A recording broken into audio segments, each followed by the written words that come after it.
दोस्तों, कल एक ऐसे लड़के का मेल आया मेरे पास जिसमें उसने अपने ब्रह्मचर्य नष्ट करने से लेकर ब्रह्मचर्य अपनाने तक की कहानी बताई। नाम है सन्नाटा और सन्नाटा की ये कहानी बहुत हटके है। अब सुनिए, विश्वास नहीं करोगे आप इसकी बातों पे, लेकिन मुझे पूरा विश्वास है ब्रह्मचर्य से व्यक्ति अपने जीवन में कुछ भी हासिल कर सकता है। सन्नाटा ने बताया कि 4 साल पहले वह रोजाना ब्रह्मचर्य नष्ट करता था, मतलब हस्तमैथुन करता था, और कभी कभी तो एक दिन में कई बार कर लेता था। उसके दिमाग में हमेशा महिलाएं ही आती रहती थी और उसका दिमाग जो था वह शैतानी दिमाग बन चुका था, मतलब हर समय अश्लील विचार ही सोचता रहता था और ब्रह्मचर्य नष्ट करने का बस मौका ढूंढता रहता था। और इसी तरह ब्रह्मचर्य नष्ट करते करते उसे पूरे 4 साल हो गए।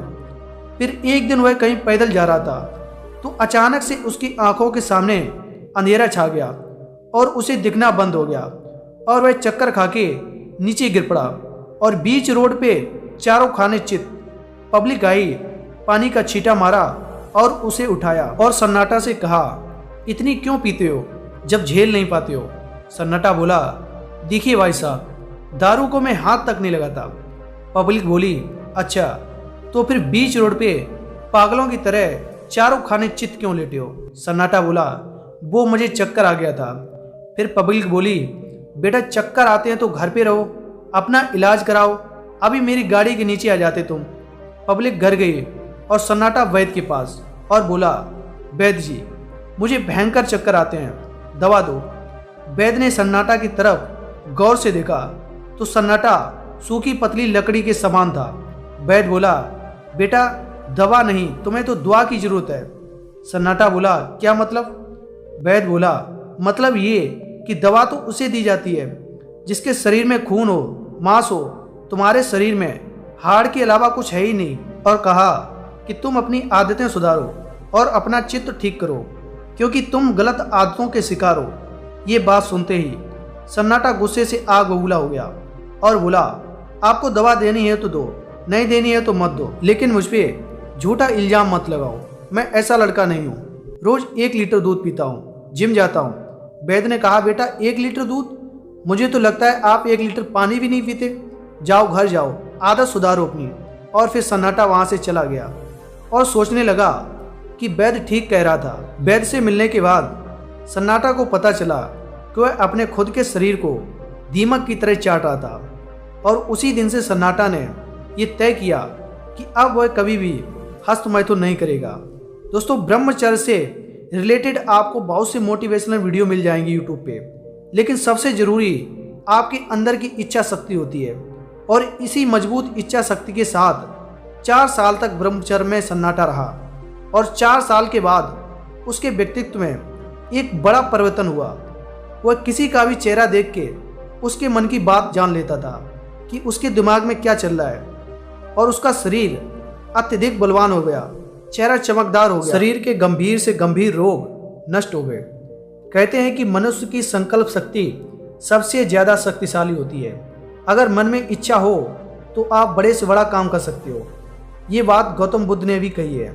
एक बार भगवान बुद्ध के एक शिष्य ने उनसे पूछा, भगवान क्या इस चट्टान से बेहतर कोई है? बुद्ध ने कहा, पत्थर से कई गुना शक्ति लोहे में होती है, इसलिए लोहा पत्थर को तोड़कर टुकड़े टुकड़े कर देता है। फिर शिष्य बोला, लोहे से भी कोई चीज बेहतर होगी? फिर बुद्ध ने कहा, क्यों नहीं, अग्नि, जो लोहे के अहम को गलाकर द्रव्य रूप में बना देती है। इस पर शिष्य ने कहा, अग्नि की विकराल लपटों के सामने किसी की क्या चलती होगी? बुद्ध ने कहा, केवल जल, जो उष्णता को शीतलता में बदल देता है। फिर शिष्य ने कहा, जल से टकराने की फिर किसमें ताकत होगी? बुद्ध ने कहा, वायु, जो जल धारा की दिशा को बदल देता है। शिष्य बोला, जब वायु ही जीवन है फिर इससे अधिक महत्वपूर्ण वस्तु के होने का प्रश्न ही नहीं उठता। अब भगवान बुद्ध की हंसी आ गई और बोले, मनुष्य की संकल्प शक्ति के द्वारा वायु भी वश में हो जाती है, अर्थात मानव की यह शक्ति ही सबसे बड़ी शक्ति है। अगर कोई व्यक्ति दृढ़ इच्छा शक्ति के साथ कोई कार्य करता है तो वह किसी भी चीज को अपने बस में कर सकता है। ये कहानी बताती है कि इस दुनिया में सबसे ताकतवर चीज आपकी इच्छा शक्ति है। दृढ़ संकल्प से बढ़कर कुछ नहीं। सन्नाटा ने पूरे 4 साल तक मजबूत इच्छा शक्ति के साथ ब्रह्मचर्य में रहने का संकल्प लिया और वह रहा। दोस्त, हमेशा याद रखिए कि हस्त मैथुन केवल एक छोटी सी लड़ाई है। हालांकि ये आसान नहीं है छोड़ना इतना। शुरुआत में कुछ मुसीबतें आएंगी, लेकिन मेरा भरोसा रखिए, वक्त के साथ आपको मजबूती मिलेगी। पहले सन्नाटा को भी बहुत मुश्किलों का सामना करना पड़ा, लेकिन आज वह बहुत मजबूत है। हस्त मैथुन छोड़ने को हवा बनाकर मत रखिए, इससे आसानी से निपटा जा सकता है। तो आज की इस कहानी में बस इतना ही। मिलेंगे फिर एक नई कहानी के साथ, तब तक के लिए जय श्री राम।